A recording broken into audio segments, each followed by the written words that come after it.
Sunt Cristian Sima și vă aflați pe canalul Feed Your Greed. Astăzi suntem la Castelul Cantacuzino la Bușteni, Castelul Nababului. Nababu nu e ca ghici șomajul de ieri. Știți că ieri a ieșit șomajul și s-a prăbușit bursa pe Wall Street. Și domnul Trump, ce credeți că a făcut? A rezolvat problema șomajului imediat. A spus de ce a ieșit șomajul 4,2%. Simplu. Pentru că cea de la Institutul Național de Statistică, care publică șomajul, e doamna care e pila lui Biden. Și am dat-o afară. Deci, șomajul s-a rezolvat. A dat-o afară pe aia de la statistică. Sigur, data viitoare, Trump nu va mai fi supărat pentru că șomajul o să iasă mic, nu mare. Și astfel se va putea lăuda că duduie economia americană. Dar nu e nicio problemă că s-a prăbușit bursa, că oricum era la maxime istorice și s-ar putea să mai avem o corecție până la 5%. Să ne întoarcem la Castelul Nababului. Cine a fost Nababul? Ghiță Grigore Cantacuzino, cel mai bogat român din toate timpurile.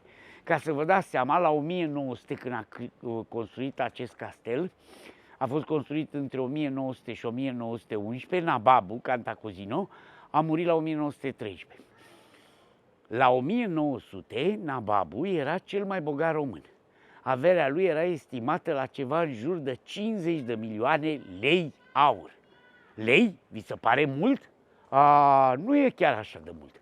Pentru că un leu aur pe vremea aia valora 2 franci aur, 2 franci elvețieni aur, avea și noi leu mai puternic decât francul și în plus, valora 0,10 grame aur.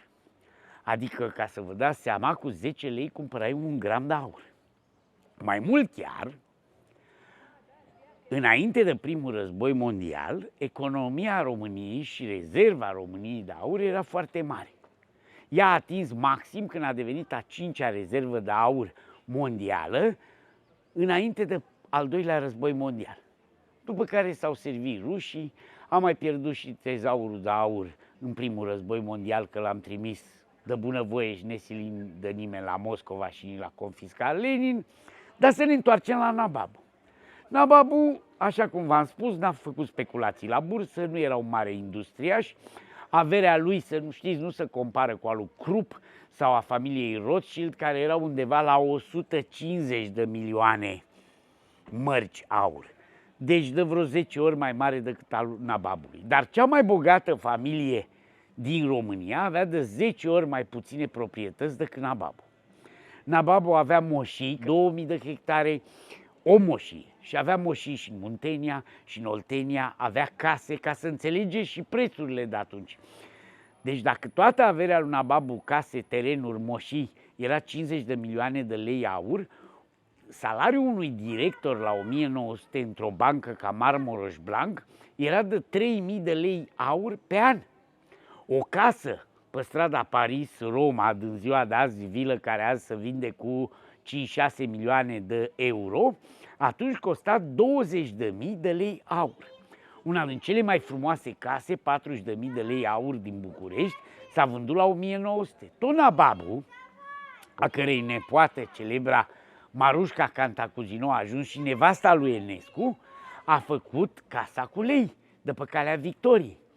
Casa cu Lei pe care a moștenit-o Marușca și Marușca, când s-a căsătorit cu Enescu, a organizat mari concerte. Care-i povestea acestui castel? Castelul pe care l-a făcut Nababu este un castel mai mic decât reședința principală a familiei Cantacuzino de la Florești, Micu Trianon.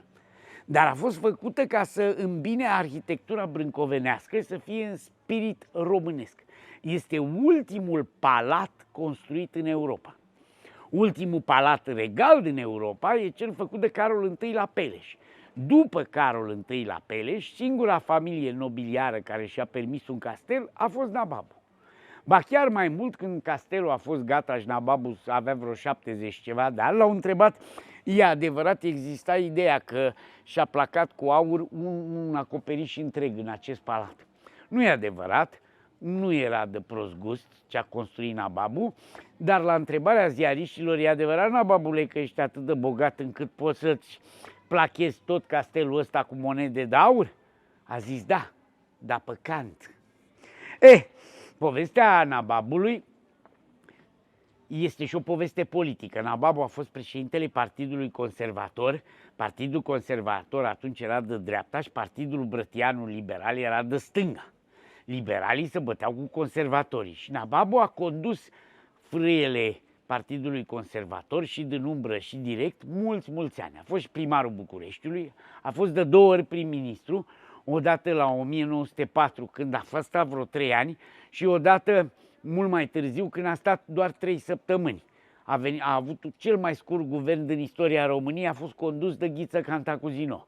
Nu era un bun politician pentru că el era obișnuit să decidă, să facă ce vrea el, să se bată cu pumnul în masă și deciziile lui nu au fost pe măsura averii lui. Adică era conservator, ținea foarte mult cu familiile latifundiare române și nu putea să dea dezvoltarea României de care România avea nevoie. Brătienii au fost mult mai buni și au dezvoltat România mult mai bine decât conservatorii.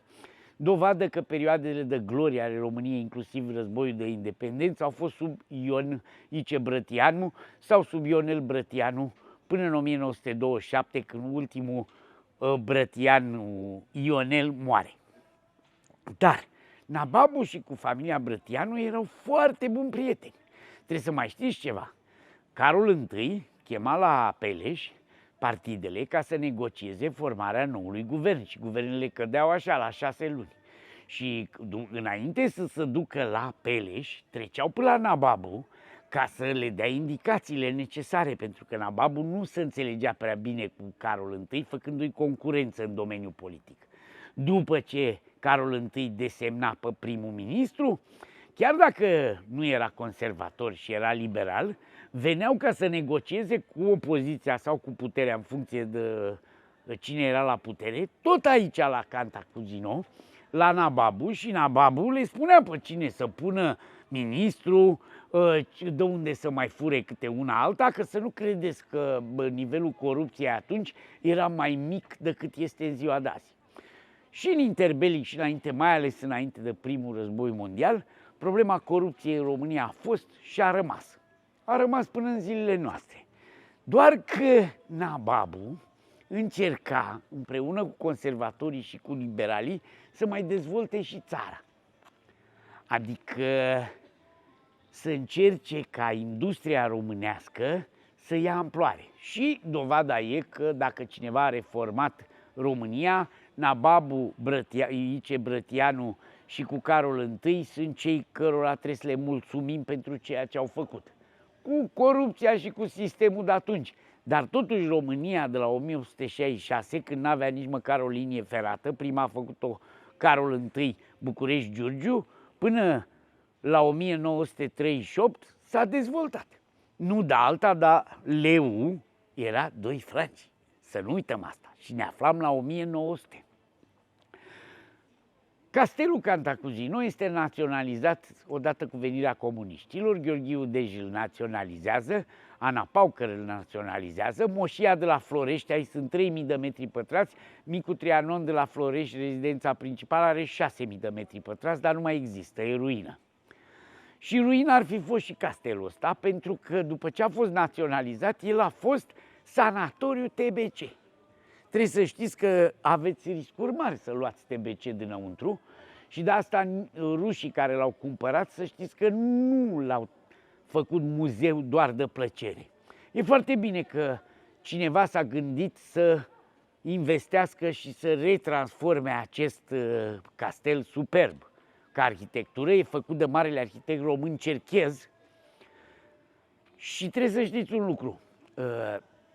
Elisabeta Cantacuzino moștenește după 2000 acest castel și îl vinde pe 800.000 de euro unui alt român de la New York, care îl vinde celebrei firme Zamora SRL, unde acționarii sunt ruși. Unul dintre ei fiind miliardarul rus celebru, a cărei amantă era soprană. De fapt, i-a cumpărat castelul pentru ca amanta, acționară și ea, să poată. Nu avea mare succes pe marile scene, dar a făcut niște concerte celebre de canto aici înăuntru în castel, unde există o sală de muzică superbă, a cântat și Enescu acolo, și o sală de operă extraordinară cu acustică deosebită.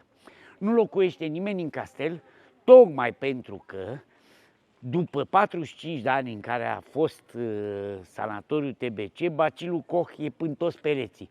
Și n-ai putea să scapi de bacilul Koch decât dacă dărâm castelul. Bun, mai departe, povestea noastră merge după Revoluție. După Revoluție, evident, prin mai multe procese, familia Cantacuzino, așa cum v-a spus, și-a recuperat castelul, dar familia Cantacuzino nu mai avea nimic din averea lui Nababu, pentru că toată a pierdut-o odată cu venirea comuniștilor, așa că a trebuit să vândă acest castel pe o sumă derizorie. Gândiți-vă că în 2004 s-a cumpărat acest castel pe 800.000 de euro. Era o ruină. Din castelul ăsta s-au servit mulți, inclusiv Adrian Năstase, care și-a luat toate piesele de mobilier pe gratis, le găsiți la el la Cornu, cum și-a luat și patul lui Sisi și de la Herculane și al lui Franz Iosef.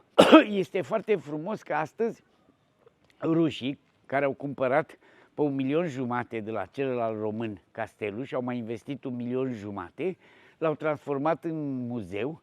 Au făcut și un restaurant foarte luxos aici. Nu se mănâncă foarte bine, dar restaurantul este cu o priveliște demențială, vedeți crucea în față. Și un parc și un Scop Zamora SRL Real Estate încearcă aici să facă și un teren de golf, încearcă să facă niște hoteluri de lux. N-au mai reușit chestia asta, că a venit pandemia, nu știu dacă vor reuși, dar trebuie să le mulțumim rușilor miliardari că au investit și astăzi noi putem vizita înăuntru palatul și cineva ne spune și povestea Nababului, cum vă spun și eu aici pe Feed Your Greed, pentru că trebuie să știți că au fost români bogați.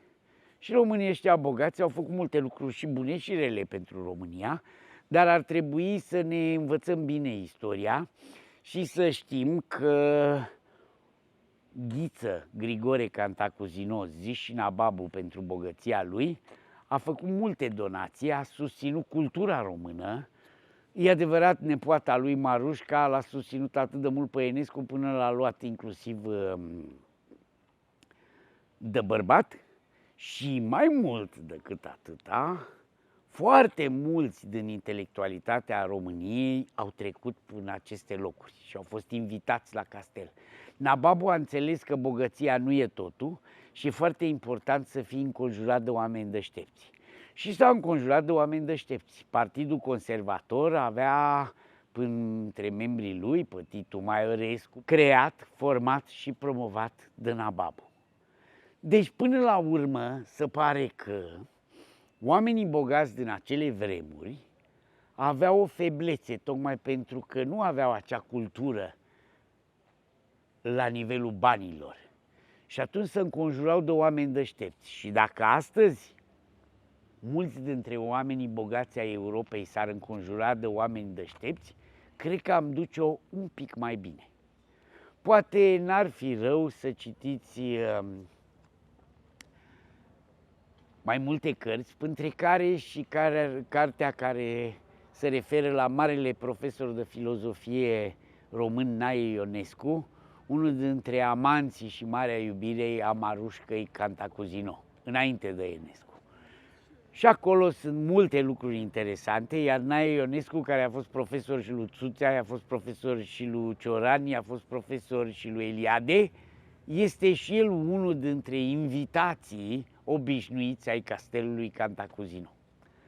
Cam aici se încheie povestea noastră, o să ne uităm un pic la cruce și la restaurantul făcut de actualii proprietari ai Palatului Cantacuzino și cu ocazia asta vă invit să veniți la Bușteni, să vedeți Palatul Cantacuzino, să citiți povestea Nababului și păcat că Micul Trianon de la Florești este o ruină, după ce au stat rușii și nemții și a fost bombardat, dar rușii când au venit s-au instalat acolo armata sovietică și l-au făcut praf, iar comuniștii nu s-au mai gândit să-l renoveze. Dacă astăzi